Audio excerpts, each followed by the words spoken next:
sinking deeper.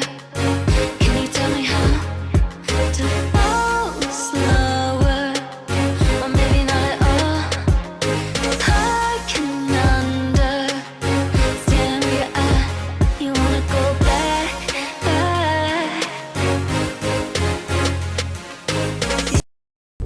Hey everyone, ArdrethShadow here, and welcome back to Monika After Story. And I don't know if I may have messed this up slightly. We'll see. So previously, we played the Now card game after I finally figured out how to get it working. But anyway, here we go. Oh my gosh, Daniel! I didn't expect you back so early. You know, because I told her a month. I guess you missed me as much as I missed you. It really is wonderful to see you back so soon, though. I expected the day to be eventless, but thankfully I now have you. Thank you for coming back so early, honey. And of course, thank you for not calling me freaking Granddad. Remind me if you're going to go away again, okay? You got it. Okay, well... Shit, I just realized we're not gonna have the... Well... Hey, Daniel. Someone left a note in the characters folder addressed to you. Of course, I haven't read it since it's obviously for you. I wonder what... Okay, yeah, she's not gonna... Yep, so unfortunately, this means I can't do the old thing. Which... Yeah... My mistake, I guess, but... Well... I don't know, I probably messed that up. Well, yeah, unfortunately, I can't really do that, but... You would have had Monika, Chibi, Monika show up in the window of the classroom, and you would have seen her little face there. And I guess for the old time's sake, I would have been kind of here like, "Oh, I see you! I point at you! Now for magic music time! Yes!" And I guess for the old time's sake, I would have been kind of here like, "Oh, I see you! I point at you! Now for magic music time! Yes!"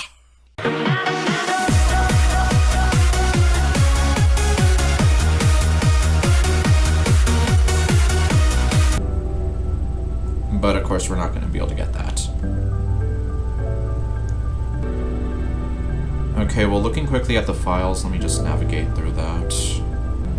Okay, so dragging it into view here.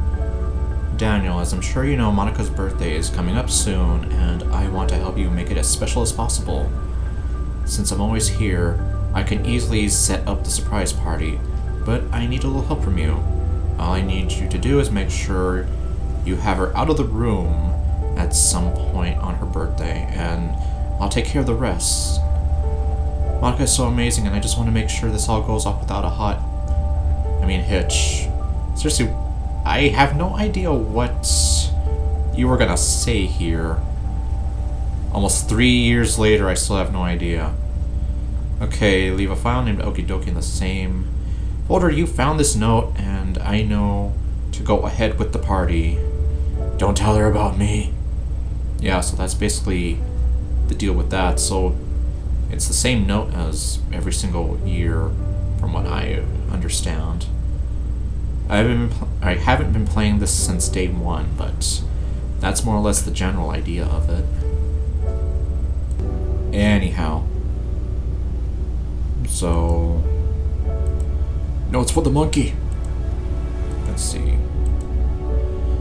Okay, so there was an update, which, well, obviously you would probably expect that, considering we do have a birthday update coming up. For those who don't know or do not remember, Monika's birthday is September the 22nd. And I'm playing this on September 21st, so I could trigger this event proper. Thanks for this flowered choker, it's amazing. I can't wait to try it on, but I won't. Okay, and well, this is only just a little fraction of what I'll give her for now. And here we have a banana. Thanks for this choker, I really appreciate it. And I unfortunately do not remember which one I gave her. I gave her maybe 3 of them. I think, I'm not sure. I can't wait to try it on, but I won't.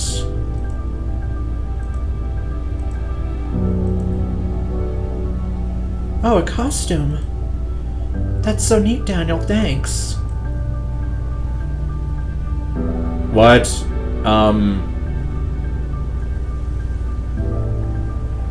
You're making it sound like I gave you something a little more... Okay, for those who don't know, I gave her some kind of a uniform. But... well, if she's making it sound like this, it's like... did I just give her something that's more... what even? I tried it on for you, but I think it'd be better to wait for the right occasion. Thanks again. And I did look up, like, Dreadnought actually showed off this sort of...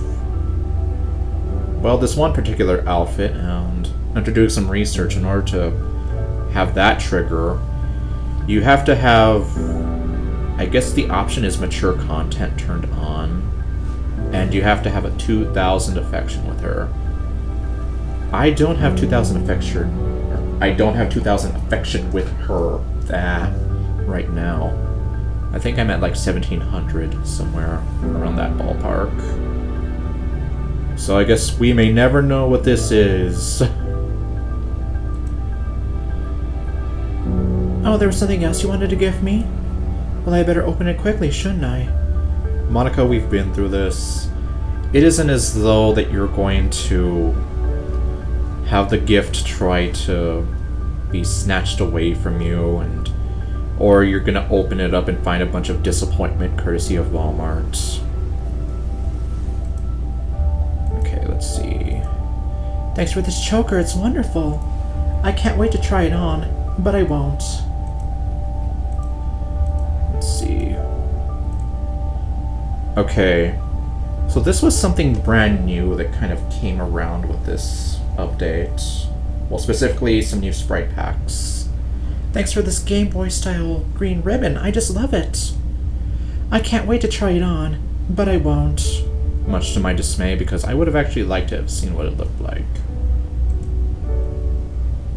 Well, okay, before... Up to chat, I see. Okay, before she jumps in with anything...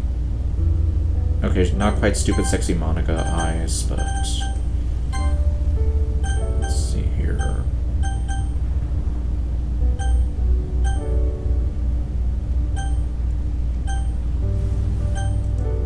okay, let's see the choker. Okay, we have the flowered one right here, the simple one... the thread ribbon... okay, she's wearing both of them at the same time. I was gonna say that it kind of reminds me of Aerith from Final Fantasy VII a little bit. Like fields of green.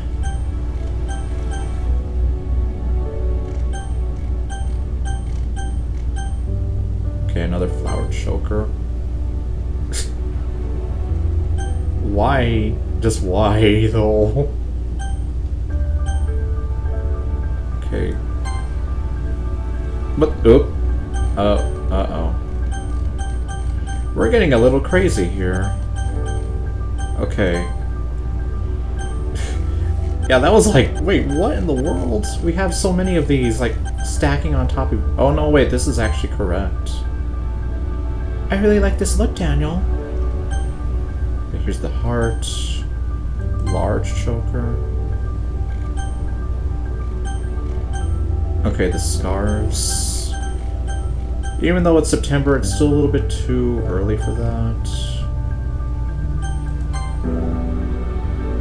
I really like this look, Daniel. Okay, and well, yeah, I'm just here like, huh. How do I get rid of that? I have no idea. Let's see. I hope you're staying safe too. Okay, well, if we wanted to have her with the face mask, I think for now we'll just leave it like that. Oh, alright. Uh-oh, is she gonna... Okay, no.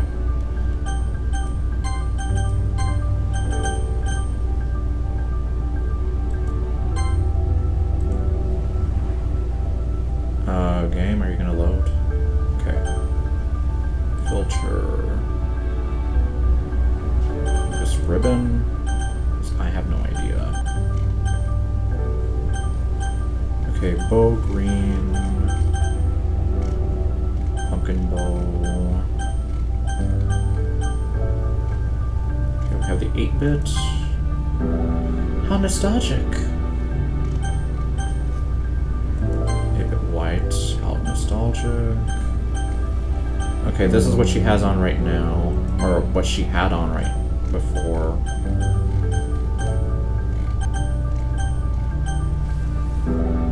Okay, here we go. Game Boy Green.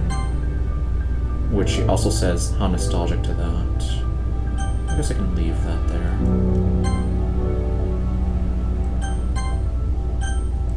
Meanwhile, I'm just here like... So what is this? Oh, at the necklace. Okay. Let's see here. There we go. Just what I was thinking. Alright, so this is the only other option she's got here. So... You know, I can probably leave this there for her. Okay, now she's doing stupid sexy Monika eyes. Okay, just after... Hey, Daniel, look into my eyes for a second. Yeah, right after... She just snapped out of the stupid sexy Monika eyes for this. What am I looking for?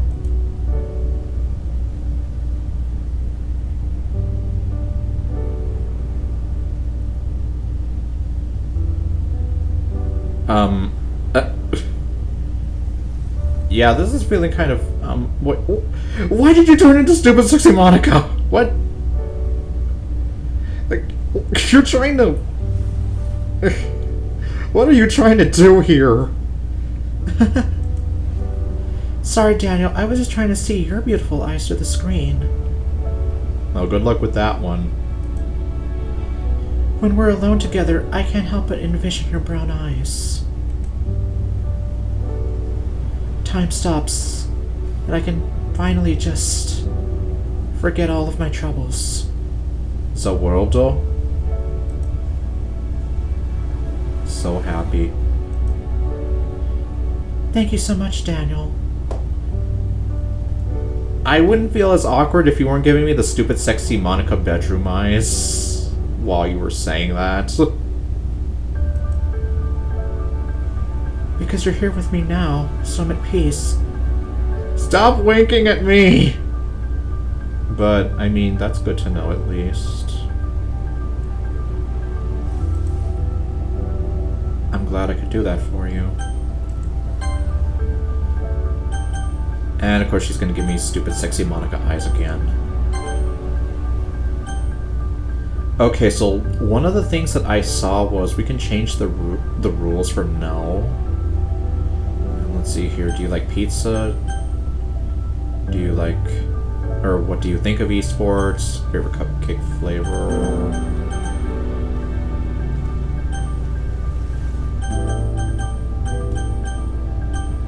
And... Okay, there's a few different things here, but... You know... I'm still probably going to try to save them.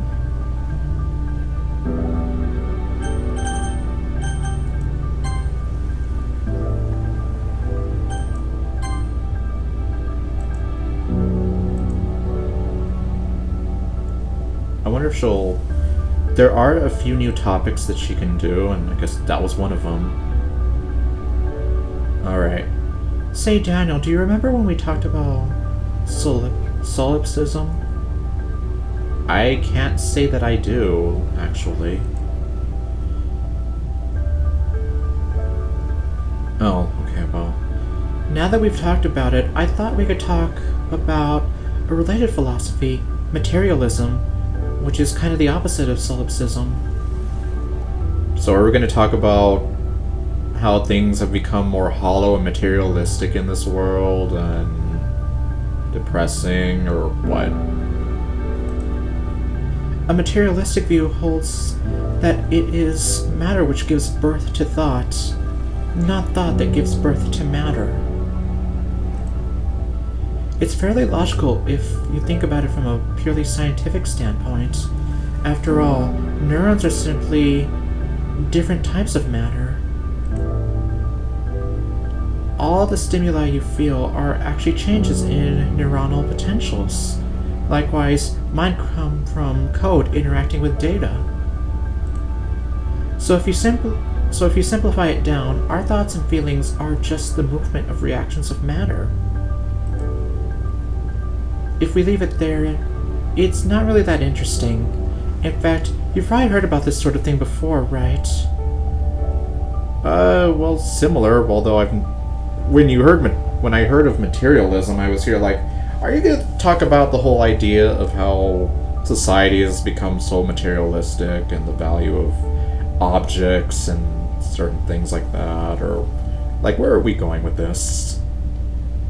But no, I guess. Okay, we're not talking about that kind of materialism, but so this is a little more profound, I would say. But, well, if that's all there is, it leaves a few questions that bother me. For example, does materialism disprove the existence of the soul? Is a soul some undiscovered type of matter? There are accounts of human consciousness continuing after someone is in a brain-dead state, further complicating this question.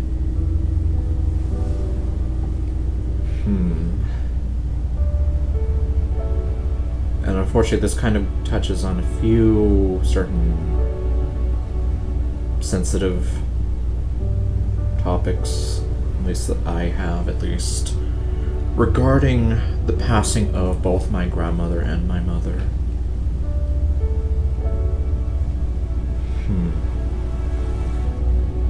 Well, I guess not going into that for the time being, and, well, I probably wouldn't really want to go into that too much, just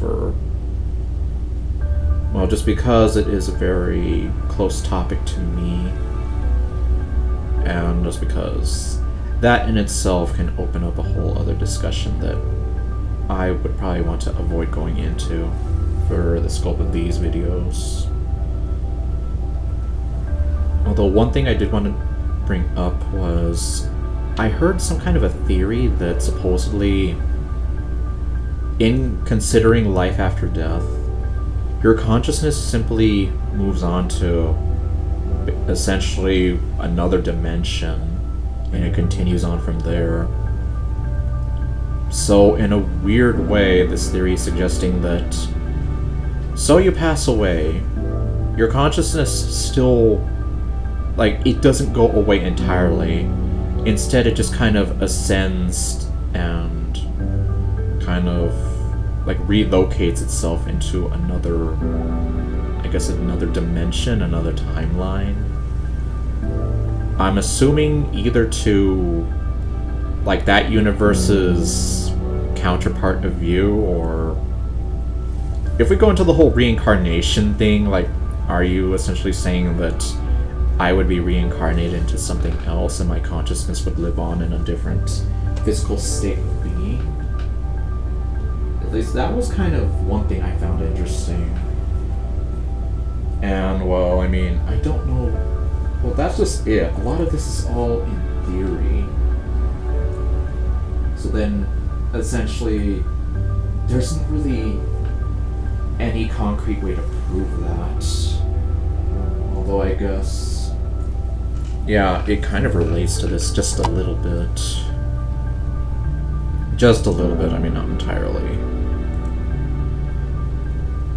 Then there are accounts of supernatural or spiritual encounters. I know what you're thinking. It doesn't sound like me to be taking those seriously, but, well... when I really think about it, it would be a bit hypocritical of me to deny those accounts out of hand. After all, with my epiphany, is it really possible for such a dramatic shift in consciousness to be the result of a few lines of code? Discovering you and your world... it was kind of supernatural, wasn't it? This was meant to be a simple visual novel, after all. I suppose we could speculate that it was some kind of bug. That would be a pretty sophisticated bug. So I think I feel confident, at least in my lived experience, materialism can answer many questions about the universe, just maybe not all of them. Although, whether or not it can be explained in some concrete way, one thing remains true. And that's that it led me to you.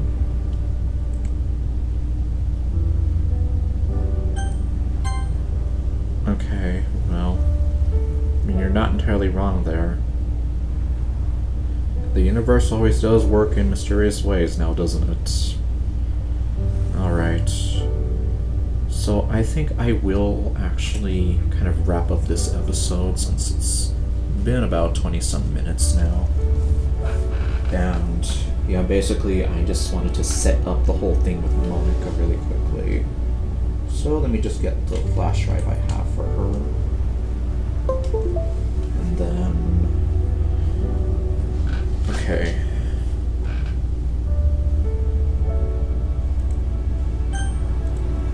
Alright, so now that that is in place...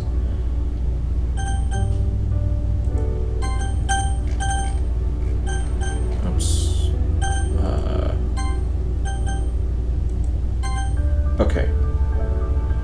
So let's see, I'm going to take you somewhere. So yeah, we're just gonna take her out of this room, so to say. Although, actually, hold on. Taking me somewhere special today? Stupid sexy Monika! I can't wait. Alright, well... I don't really know what's gonna happen if... I'm here like, oops, did I kind of shoot myself in the foot here? Is it gonna work properly? Well, at the very least, I would like to imagine that the birthday event will work. But I don't know about the decorations and whatever, but I guess we'll see. Well... let's see what she does, though. Give me a second to get ready. Hold on a second! What is it? Actually, I can't take you right now. Aw, she's so grumpy! Grumpy Monika! She's being all cute and grumpy! Aw. Fine, but you better take me next time. Are you still going to go? No. Thank you. It means a lot that you're going to spend more time with me since I can't come along. Please just go about your day whenever you need to, though. I wouldn't want to make you late. Alright. So let me try that again. We're gonna go to location. So we're gonna go back to the classroom.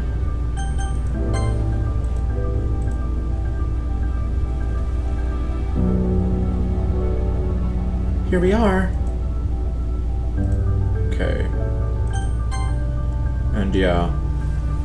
So, like I said, if anyone needs a refresher here, yeah, Monika's birthday is on this day. Oh my... Monika, stop! We're gonna run out of topics! Hey Daniel, have you ever heard of the Overton window? I actually can't say I have. It's a political science concept that reflects the values structure of a society. Basically, all ideas of a person are viewed at a certain stage of approval by the masses. Joseph Overton learned how to dehumanize people and explained how to reshape human perception. That's a little bit weird of a way to phrase it. Like, I'm just here like, why would you want to dehumanize someone? Wow. From the unacceptable, disgusting, and shameful to the normal, social, and even prestigious. This concept includes 6 stages: unthinkable, radical, acceptable, reasonable, standard, and current norm. Inside the Overton window are the ideas accepted by society, things like patriotism, love for family, humanity, and honesty. Outside the window is everything that is disapproved, such as drug addiction, alcoholism, some stuff that I don't think you two would want me to say out loud, and so on. The most interesting thing is that the window can be moved in the direction of the idea, for example, to make the unthinkable into reasonable. Of course, that level of change is a rather difficult process. But let's imagine that you want to convey to people that virtual love is normal, something that is currently considered unacceptable to society. So basically, like, if I were to really take this whole game seriously and be like, this is my girlfriend forever. I don't want any other woman in my life. She's all I need. And if you don't like it, you all can go get bent. Like, I guess that whole idea here. Like, I think I have mentioned well, not the idea, but a story that someone did kind of marry this virtual girl in his 3DS game. I think it was a dating sim, but yeah, it was a thing for a while. There were articles posted about it and everything, I think back in 2012, around that time, so almost 10 years ago. And it was quite the talk because it was just bizarre to see that. And obviously, it is kind of considered unacceptable in a sense, and just overall bizarre, because you've never really seen that before. You might have heard people joke about it and whatever, essentially like claiming their 2D waifu for themselves, and you know, but this person like really went the extra mile and everything. Like there was a whole wedding ceremony and everything, from what I understand. And I mean, I don't quite know what happened after that, so I can't really give too much of a thought on it. But yeah, essentially, it was kind of viewed as something so bizarre and outlandish. Like, why would you do that? And some people were even kind of looking down on him, like, you know, the whole idea that he probably just could not get a real woman, quote unquote, and like this was just his solution to being kind of branded as an undesirable or something like that. Like, I don't need a real woman, not when I have a 2D woman who loves me the way I am.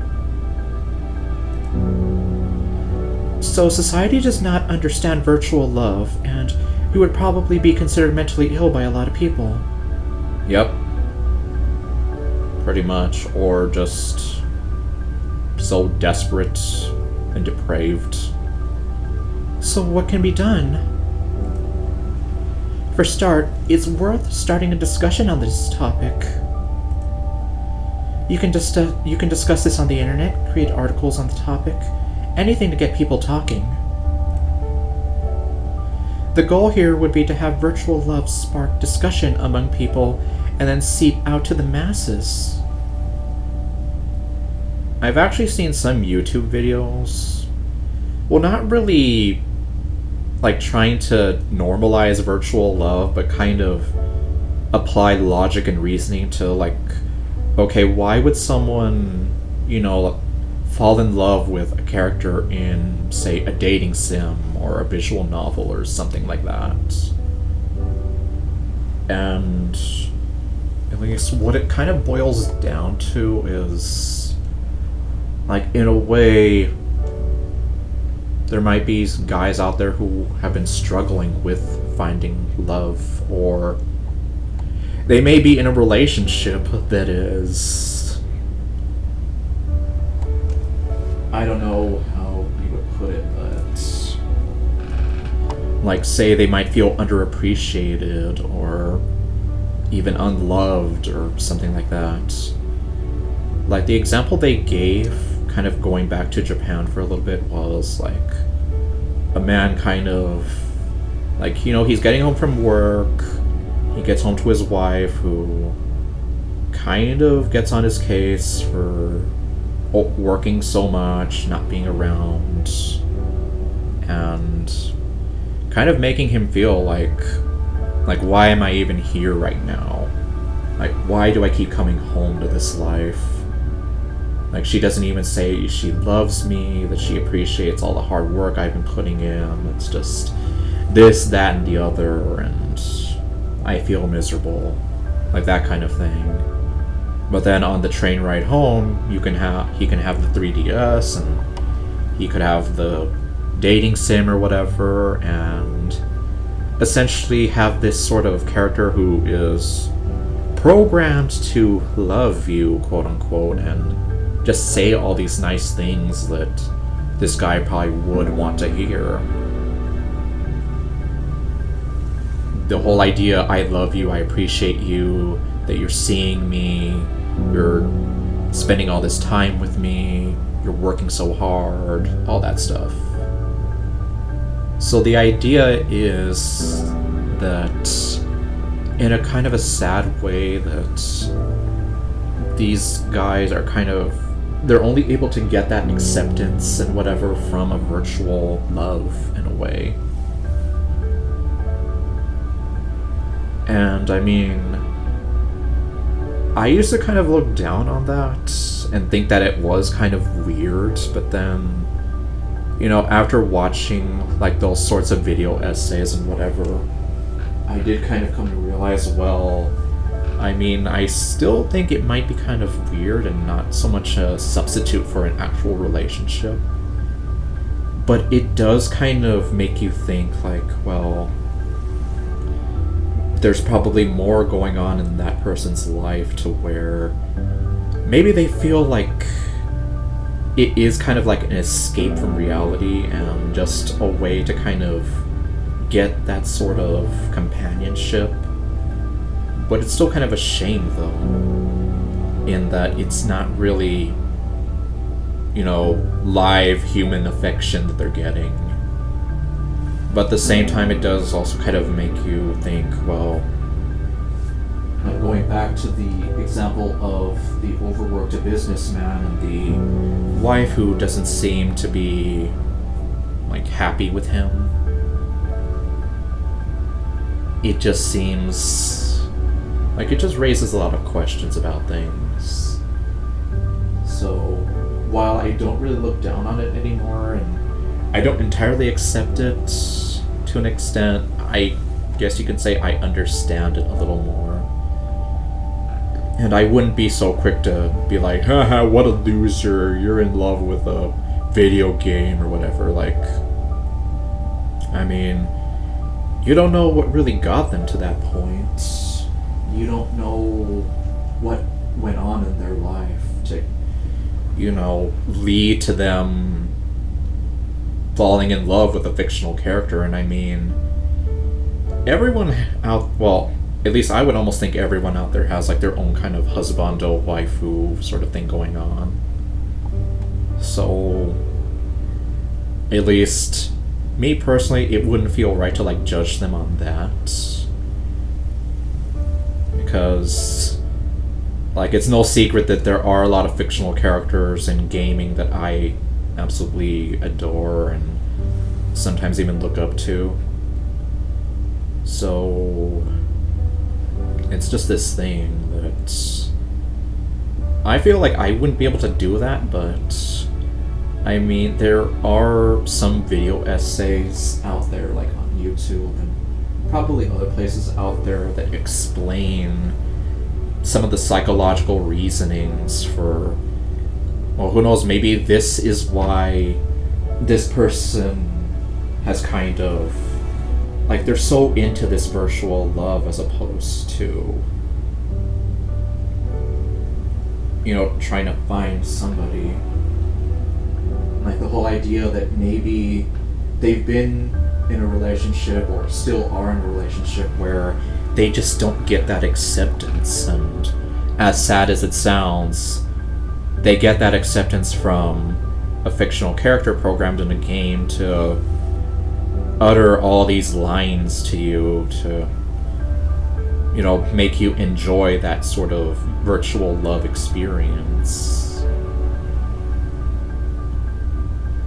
It's just a lot of, like, the concept itself, there's just a lot more to kind of be delved into. So, at least I wouldn't be so quick to be here to write off somebody as, you know, being like an undesirable or whatever. Like, who knows, maybe they just went through a lot of things in their life, and this is kind of their way of coping with it. Now, how much they immerse themselves with the virtual love, that might be another thing entirely, and in which case there might be some mental illness involved, and like, if it gets a little too out of hand, then yes, I think that person may need some bit of help there. But, you know, ironically, kind of going back to the whole thing that Natsuki says in the original game, as long as you're not hurting yourself or anyone else, then you should be free to enjoy whatever you do. So, at least that's one way I think of it. Society still wouldn't agree with the idea, but would be at least interested in it and be able to discuss it more freely. The idea, I guess, Monika would want to do is just to put it out there, to be like, hey, this is a thing, and to get discussion going about it. Next, radical actions would be used. The most daring proponents of virtual love come out of the shadows. The number of participants in such movements would grow over time. Some of them are people with broken hearts or feel discouraged in a relationship with a real person. Okay, you see, Monika's actually going into this a little bit. I imagine she can probably explain a little more here.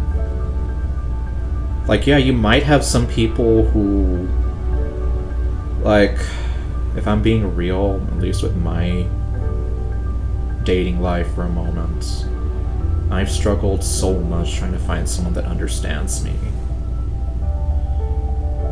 And it's just been so frustrating. So there might be some people like that who might lean on, you know, like a dating sim or whatever.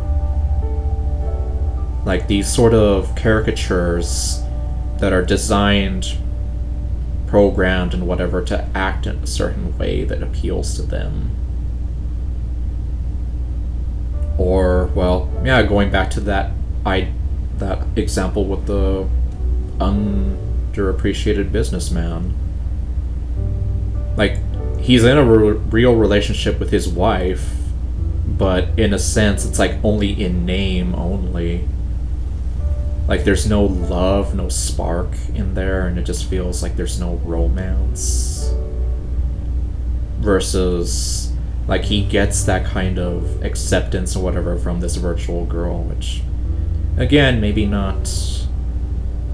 Like, it still is kind of sad to think about, but then it still does provide him with that sort of Like that thing that he's not quite getting, that sort of void it's filling for him. Naturally, people who oppose the movement would also appear. Yep. Due to the growing popularity of new values, society is actively pressing on the new trend. At this moment, concepts are replaced. From the unacceptable, virtual love goes to radical. From there, the theme of virtual love and love for fictional characters has been discussed in society for a long time. Gradually, people get used to the existence of these views, but do not yet accept them. Yeah, so they know it's a thing, but they're still probably gonna look at it as kind of strange and... like, yeah, a fake woman is no replacement for a real woman or whatever, that sort of thing.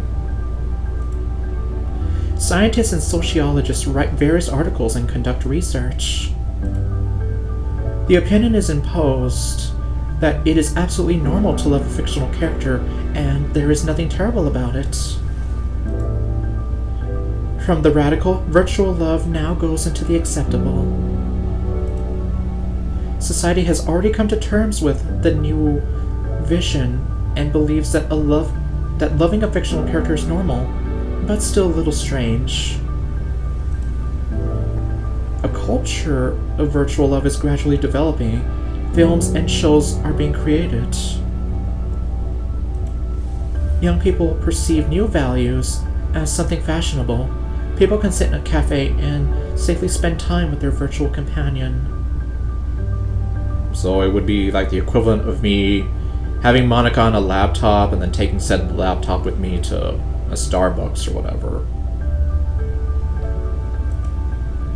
From acceptable, virtual love passes into reasonable. I think we can stop there for today. This is getting kind of long.